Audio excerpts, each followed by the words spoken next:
Hi friends, എല്ലാവർക്കും നമസ്കാരം. പിന്നെ ഇന്നലെ ഒരു കാശ്മീരിലൊരു സംഭവം ഉണ്ടായി, തീവ്രവാദാക്രമണം. നമ്മുടെ രാജ്യത്തെ ഏറ്റവും സുന്ദരമായ സ്ഥലം ഏതെന്ന് വെച്ചാൽ കാശ്മീരാണ്. അതിൽ മിനി സ്വിറ്റ്സർലാൻഡ് എന്നറിയപ്പെടുന്ന സ്ഥലമാണ് ഈ പഹൽഗാം എന്ന സ്ഥലം. പഹൽഗാം, കാശ്മീരിലെ പഹൽഗാം. അവിടെയാണ് ഇന്നലെ തീവ്രവാദാക്രമണം ഉണ്ടായത്. തീവ്രവാദാക്രമണം ഉണ്ടായി എന്ന് വെച്ചാൽ അതും അവിടെയുള്ളവരെയോ നമ്മുടെ പട്ടാളക്കാരെയോ അല്ല, പുറത്തു നിന്ന് വന്ന ഇതര സംസ്ഥാനക്കാരായ ആളുകളെ, ടൂറിസ്റ്റുകാരെയാണ് വെടിവെച്ച് കൊന്നത്. അത് എങ്ങനെ വെടിവെച്ച് കൊന്നിരിക്കുന്നത്? 28 പേരാണ് മരിച്ചിരിക്കുന്നത്. എങ്ങനെയാണ് വെടിവെച്ച് കൊന്നിരിക്കുന്നത്? നിങ്ങളുടെ മതം ഏതാണ് എന്ന് ചോദിച്ചിട്ടാണ് വെടിവെച്ച് കൊന്നിരിക്കുന്നത്. ആ തീവ്രവാദ സംഘടന എന്താ പറയുക, ഇത് റെസിസ്റ്റൻസ് ഫ്രണ്ട് എന്ന തീവ്രവാദ സംഘടനയാണ്. 2019 ആർട്ടിക്കിൾ 370 എടുത്തു കളഞ്ഞപ്പോൾ വന്ന സംഘടനയാണ്. ലഷ്കർ ഇ തൊയ്ബയുടെ ഇതിൽ നിന്നും വേറൊരു സംഘടന ഉണ്ടായതാണ് ഈ സംഘടന. ആ സംഘടനയുടെ തലപ്പത്തിരിക്കുന്ന ആളെ ജമ്മു കാശ്മീരിലെ പോലീസ് തന്നെ വെടിവെച്ച് കൊന്നു. ഇവർ ഭയങ്കര ഭീകര സംഘടനയാണ്. ഭീകരം പറഞ്ഞാൽ ഭീകരം. അവർക്ക് നമ്മുടേതായ ഒരു ശൈലിയിൽ മുന്നോട്ട് പോകാൻ പറ്റില്ല. അവർക്ക് മുസ്ലിം രാഷ്ട്രം, മുസ്ലിംസ് എന്നുള്ളൊരു ചിന്ത മാത്രമേ ഉള്ളൂ. ഇവരിപ്പോൾ ഇന്നലെ ഇത്രയും പേരെ കൊന്നതിൽ നിന്ന് എന്താ ഉദ്ദേശിക്കുന്നതെന്ന് വെച്ചാൽ, നമുക്ക് കാണുമ്പോൾ തോന്നുന്നത് ഇവിടുത്തെ ഇന്ത്യയിലെ മതസൗഹാർദ്ദം ഇല്ലാതാക്കുക. കാരണം മുസ്ലിമാണോ എന്ന് ചോദിച്ചിട്ടാണ് കൊല്ലുന്നതെന്നാണ് പറഞ്ഞത്. ഓരോ കമൻറ്റുകൾ കാണുന്നുണ്ട്. മുസ്ലിമാണോ എന്ന് ചോദിച്ചിട്ട് മുസ്ലിം അല്ലെന്ന് വെച്ചാൽ അവരെ കൊല്ലുകയാണ്. എന്നിട്ട് ചിലവരെ കാണുമ്പോൾ മുസ്ലിമാണെന്ന് പറയുമ്പോൾ ഇവനെ കണ്ടാൽ മുസ്ലിമിനെ പോലെ ഇല്ലല്ലോ എന്ന് പറഞ്ഞിട്ടും വെടിവെച്ച് കൊല്ലുകയാണ്. അങ്ങനെയാണ് ഓരോന്ന് സംഭവിച്ചിട്ട് എല്ലാവരെയും കൊല്ലുന്നത്. അപ്പോൾ ഇതുപോലുള്ള സംഘടനയെ നിരോധിച്ചതാണ്. 2019 ആർട്ടിക്കിൾ 370 റദ്ദ് ചെയ്യുന്ന സമയത്ത് ഈ സംഘടന ഉത്ഭവിച്ചു. അതിനെ അപ്പോൾ തന്നെ ഇന്ത്യൻ ഗവൺമെൻറ് നിരോധിച്ചു. അത് ഉണ്ടാക്കിയ ആളെ വെടിവെച്ച് കൊല്ലുകയും ചെയ്തു. പക്ഷേ ഇവർ വീണ്ടും വളർന്നുകൊണ്ടിരിക്കുകയാണ്. ആലോചിച്ച് നോക്കൂ. ഒന്നുമില്ലാതെ ടൂറിസ്റ്റായിട്ട് വന്ന ആളുകളെ നിസ്സാരമായിട്ട് വെടിവെച്ച് കൊല്ലുക. ഈ തീവ്രവാദ സംഘടനയുടെ എല്ലാ സ്ഥലത്തും എല്ലാ ആളുകളും എവിടെയാണെങ്കിലും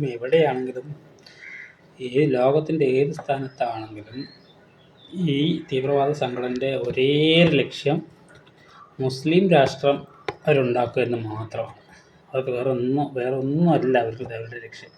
അല്ലെങ്കിൽ എന്തിനായി മുസ്ലിമാണോ പേര് ചോദിച്ചിട്ട് ആണോ എന്ന് ചോദിച്ചിട്ട് കൊല്ലുന്നത്? അതിൻ്റെ ആവശ്യമില്ലല്ലോ. അതിൻ്റെ ഒരു ആവശ്യമില്ല. മുസ്ലിംസ് ആണോ എന്ന് ചോദിച്ചിട്ട് കൊല്ലേണ്ട ഒരാവശ്യമില്ല.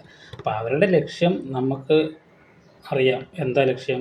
ഇവിടുത്തെ മതസൗഹാർദ്ദം ഇല്ലാതാക്കുക. അപ്പോൾ ഇനിയിപ്പോൾ നാളെ മുതൽ ആളുകൾ പറയുമല്ലോ, മനസ്സിലായില്ലേ? ആളുകൾ പറയുമല്ലോ. പിന്നെ പുറത്ത് ലോകത്തെ എല്ലാവരുടെയും പറയിപ്പിക്കുക. ഇന്ത്യ ഇപ്പോഴും ഈ മതത്തിൻ്റെ പേരിൽ തല്ലി കുത്തി ചാവുന്ന ആളുകളാണ്, വെടിവെച്ച് കൊല്ലുന്ന ആളുകളാണ്, തീവ്രവാദ സംഘടനയാണ് എന്ന് പറയിപ്പിക്കുക. അതിന് വേണ്ടിയിട്ടാണ് ഇപ്പോൾ ആർട്ടിക്കിൾ 370 എടുത്ത് കളഞ്ഞതിന് ശേഷം ഇവർ തുടങ്ങിയതാണ് ഇങ്ങനെയൊരു റെസിസ്റ്റൻസ് ഫ്രണ്ട് എന്ന സംഘടന. ഈ ആർട്ടിക്കിൾ 370 അവിടെ നിന്ന് എടുത്ത് മാറ്റിയതുകൊണ്ട് അവിടെ എത്ര പേർക്ക് അവിടെ ഇപ്പോൾ ഒരുപാട് ടൂറിസ്റ്റുകൾ വരാൻ തുടങ്ങി. പിന്നെ വിദ്യാഭ്യാസം ഉണ്ടാകാൻ തുടങ്ങി. ഒരുപാട് പേർക്ക് വിദ്യാഭ്യാസം ഉണ്ടാകാൻ തുടങ്ങി. വിദ്യാഭ്യാസം നിർബന്ധമാക്കി. സൗജന്യ വിദ്യാഭ്യാസം നിർബന്ധമാക്കി. പിന്നെ പെൺകുട്ടികൾക്ക് ഒരുപാട് പേർക്ക് അവിടെ കല്യാണം കഴിഞ്ഞു പോയാൽ അവരുടെ വീട്ടിൽ അവകാശമില്ല, സ്വത്തിന് അവകാശമില്ല, ഒന്നിനും അവകാശം അത് ഇല്ലാതെ ക്ലിയറാക്കി. അങ്ങനെ ഒരുപാട് കാര്യങ്ങൾ ആർട്ടിക്കിൾ 370 കൊണ്ട് എടുത്ത് കളഞ്ഞതുകൊണ്ട് അവിടെ വന്നിട്ടുണ്ട്. പക്ഷേ അതൊന്നും ഇവർക്ക് ഇഷ്ടപ്പെട്ടിട്ടില്ല. അപ്പോൾ ഇവരിപ്പോൾ ചെയ്യുന്നത് എന്താണെന്ന് വെച്ചാൽ, എങ്ങനെയെങ്കിലും ഇന്ത്യയുടെ മതസൗഹാർദ്ദം ഇല്ലാതാക്കാൻ വേണ്ടിയിട്ട് കാണിക്കുന്ന പരിപാടിയാണ്. ഇവരെ ഇനി അടിക്ക് തിരിച്ചടി എന്ന് പറഞ്ഞിട്ട് അവിടെ പോയിട്ട് വെച്ച് തീർക്കാനേ പറ്റുള്ളൂ. അങ്ങനെ തീർക്കണം. എന്നാലാണ് ഈ മരിച്ചവർക്കുള്ള ഒരു ആദരാഞ്ജലികൾ നമ്മൾ അർപ്പിക്കുന്നത് അങ്ങനെയാണ്. അവരുടെ അവിടെ പോയിട്ട് അവരെ വെച്ച് തീർക്കണം. അങ്ങനെയല്ല ചെയ്തത്. എന്നാലല്ലേ ഈ മരിച്ചവർക്കുള്ള ആദരാഞ്ജലികൾ അങ്ങനെയാണ് നമ്മൾ കൊടുക്കാൻ പറ്റുള്ളൂ. എന്താ ഇവർ ചെയ്തത്? ഇവർ അവിടെ ഉള്ളവരെയോ ആ നാട്ടിലുള്ളവരെയോ പട്ടാളക്കാരെയോ അല്ല ചെയ്തിരിക്കുന്നത്. ഇവർ വെളിയിൽ വന്ന ടൂറിസ്റ്റുകാരെ ചെയ്തിരിക്കുകയാണ്. അതെന്തിനാണ്? ലോകം കംപ്ലീറ്റ് അറിയണം, ലോകത്ത് ഇനി ഇവിടെ ഒരു ടൂറിസം വരാൻ പാടില്ല, ആ കാശ്മീർ ഡെവലപ്പാകാൻ പാടില്ല എന്നുള്ള ഒരേ ഒരു ഉദ്ദേശത്തോടെയാണ് അങ്ങനെ ചെയ്തിരിക്കുന്നത് അല്ലേ? അപ്പോൾ അത് എങ്കിലും നമ്മൾ അപ്പം അടിക്ക് തിരിച്ചടി. ഇനി അതേ രക്ഷയുള്ളൂ. അവരുടെ അവിടെ പോയി അവരിനെ വെച്ച് തീർക്കുക തന്നെ വേണം, അല്ലാതെ ഒരു രക്ഷയില്ല.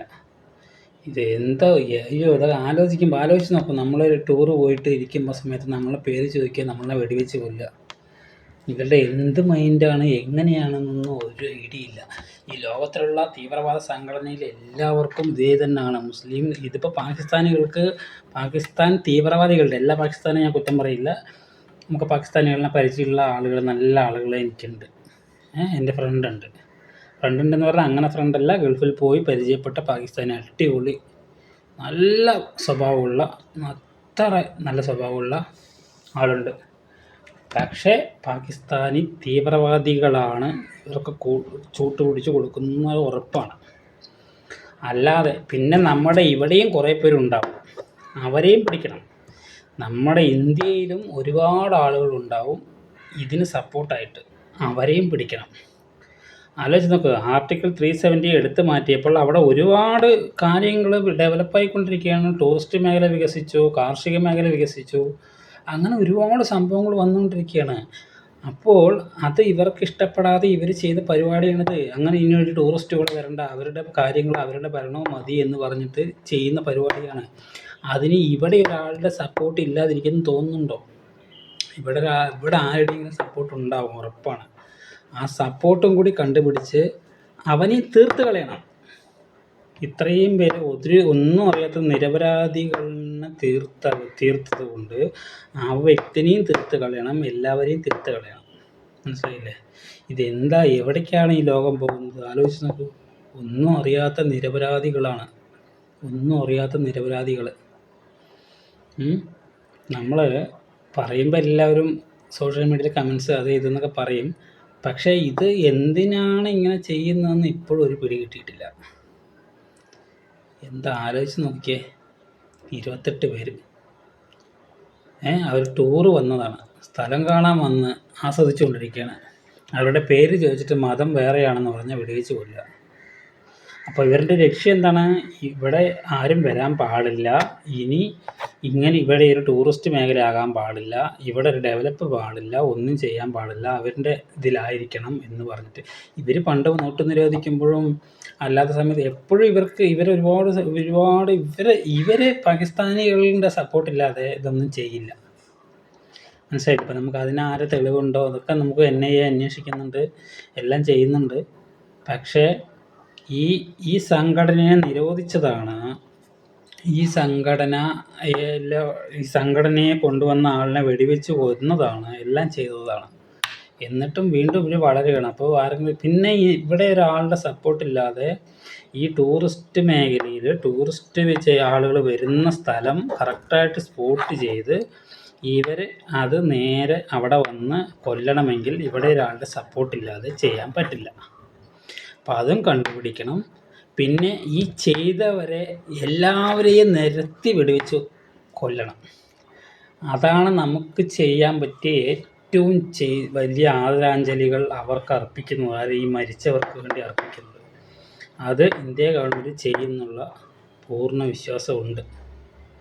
ചെയ്യുമായിരിക്കും, ചെയ്യാതിരിക്കില്ല.